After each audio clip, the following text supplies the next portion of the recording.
Hey guys, what's up? And welcome back to my channel. So today we're going to do something a little bit different.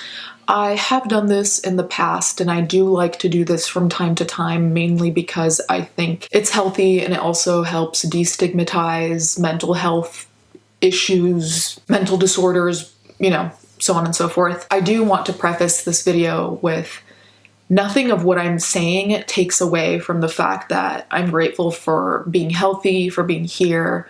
I'm grateful for my family and the people around me being okay, especially during this time. And I'm grateful generally, which has actually been a helpful ritual to wake up to and list a couple of things I'm grateful for every day.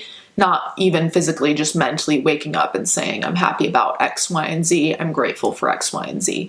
So nothing of what I'm saying takes away from that. They are not mutually exclusive. I just want to make that clear. But basically, I just wanted to come on here and update you guys on how I've been doing and also open the discussion in the comments for you to, if you want, obviously, talk about how you've been doing, what you've been struggling with. I'm pretty sure you'll find someone in the comment section who will have the same, if not a similar issue. And I think that helps, at least me, feel less alone and less overwhelmed because it doesn't feel like you are entirely alone in some experience that you're having. I mentioned this here and there, but during the pandemic, I have expressed my mental health being just horrifyingly worse and worsening in very particular ways. And I think that is very common. I don't think I'm alone in that. In fact, I think the majority of my friends have had that experience in some respect. I know that some of my friends have become, in some ways, agoraphobic. I have some friends whose depression and anxiety just got worse. So I am by no means any outlier here. What I've noticed for me personally is that I have just been waking up with anxiety basically every day for, I think, 1 or 2 months now. Like, my anxiety had worsened, but it hadn't gotten to the point where I woke up feeling, I think, almost like out of breath, like the kind of thing where it feels like you just ran a marathon where you're like, and you're just overwhelmed by what you have to do that day. Like, there are times when I'm not even fully awake yet. You know that moment when you're in between sleeping and waking up, so your brain isn't fully ready yet, I suppose. But even in those middle moments, I'll start listing the things I need to do. And then I'll be like, oh my God, how am I going to do this? Or I'm going to get overwhelmed by something, or I'm going to convince myself that the thing I need to do is going to go wrong and there are going to be 10,000 complications, and then I won't be able to complete the task. And then if I can't complete the task, there are going to be these horrifying consequences, which is all irrational. Like, even if I didn't complete the task, it's never that dire. And so I've been waking up like that, which has been really bad because it sets a horrible tone for the day, let alone the times when I wake up like that, when there's not really a reason, like there's not a task I need to complete, there's not something I'm afraid to do. It's just you wake up with this sensation of the shoe's gonna drop and you don't know when and you don't know about what. And that's the harder one to deal with because you can't rationalize if there's nothing to rationalize, which is horrendous. And in fact, I already had a weighted blanket, but that hasn't really been cutting it lately. I actually bought a weighted kind of plushie toy. I had some weighted ones, but they were too small and just didn't do it for me anymore. Though I super recommend Warmies if that's something you're interested. They're weighted toys that you can also put in the microwave and they have a scent. Mine was like a teddy bear with lavender. So if warmth brings you comfort, you can like warm it up and put it on your chest and hopefully that'll do something. But I got another one, which is called Moon Pals, I think. Yes, Moon Pals. And it was rather expensive, but the reason why is because they're bigger, and the cool thing is that they can actually like hug you, so you can like put their arms around you and you can walk around with it. Like, I've fully walked around the house with that on my chest if I've been really, really bad. In fact, let me go get mine. So this one's mine. I called her Taz. That's not like her official name. That's just what I decided to call her. And see, you can do this.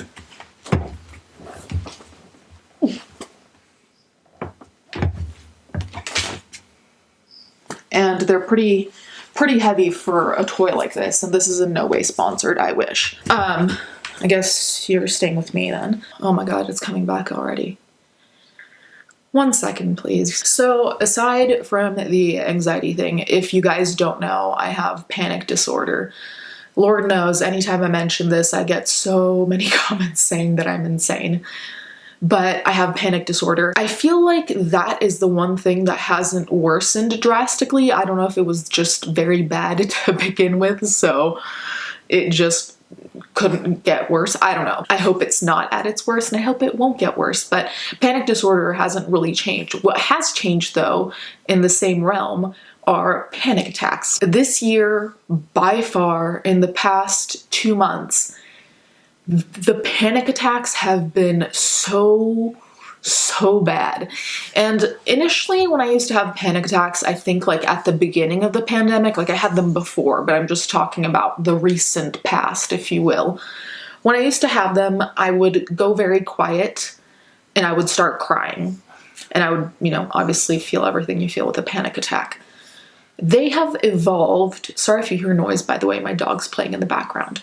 They have evolved to very, very violent shaking and to dry heaving. Actually, generally, because of anxiety and panic, I have nausea very often. In fact, it's caused issues with my eating because obviously having nausea at some point after you eat will probably end up in you throwing up whatever you ate, and then you need to eat again, but then what if you get nausea again? It's a whole thing. The panic attacks have been very, very bad. In fact, on a couple of occasions, we debated whether it was time to take me to the hospital because it just would not subside. Like, I was so panicked and so almost it seemed like I was outside of my body, like I was not capable of retrieving control. So I would shake really badly, and then while I was shaking, I would also have nausea.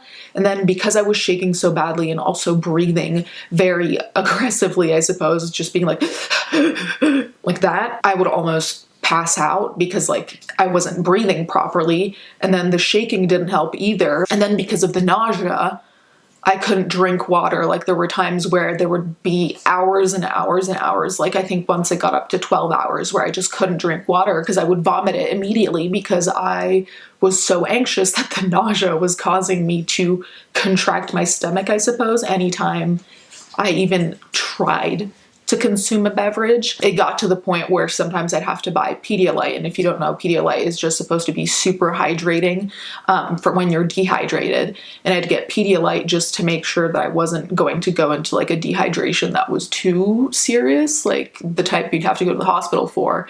And in fact, one time it got to the point where we were on the edge of going to the hospital, but I have a phobia of hospitals, so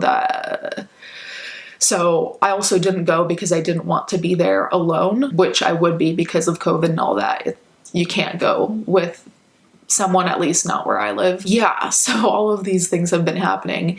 And that's in no way to say like, woe is me, I'm such a victim, poor me, blah, blah. No, it's factually what has been occurring. I think it's important to have these conversations. Obviously, you should have them with your friends, your family. You don't have to tell the entire world online. The reason I am is because like when these things happen, I doubt my own sanity, which is like so terrifying, because then you doubt your entire concept of, am I seeing what's real? Am I perceiving things properly? Or am I perceiving things in a certain type of way because of this mental illness? Like, am I causing my own problems? Am I, like you just go down this like horrible rabbit hole of feelings you don't want to have. And aside from that, there's this other thought that I get, which I know is irrational, mind you.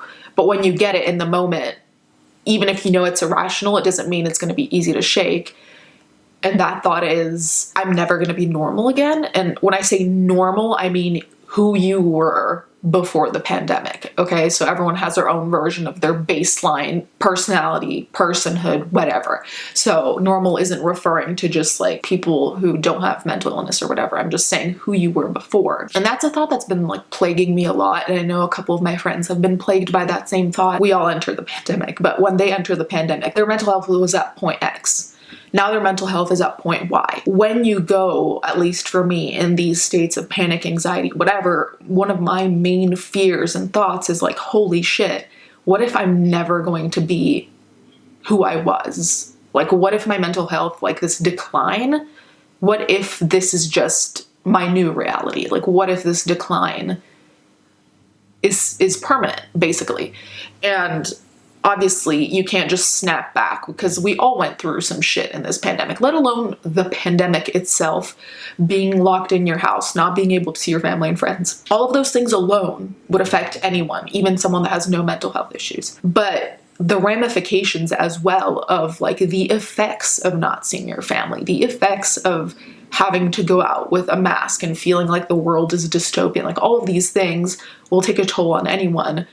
But you know, especially if you had mental health problems prior, it's going to have an effect on you, but that doesn't mean that whatever decline you're seeing, if you're seeing one, is permanent.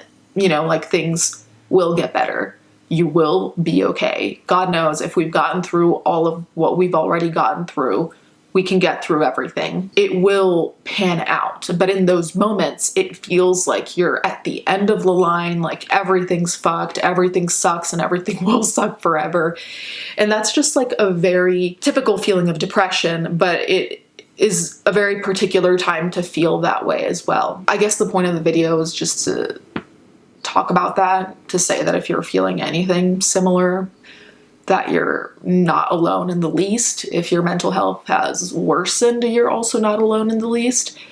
And that really, whatever you may be feeling, someone close to you probably is feeling similarly. And though I don't wish that on any of my friends, it's also a nice thing to know that you have some kind of community, even if it's an unspoken community. So like I said, feel free to vent in the comments if you feel like it, or express whatever you want to express about what's been going on, how you've been doing, so on and so forth. And yeah, thank you guys for listening to me. Hopefully this was somewhat interesting. Anyways, I'll catch you guys in my next video.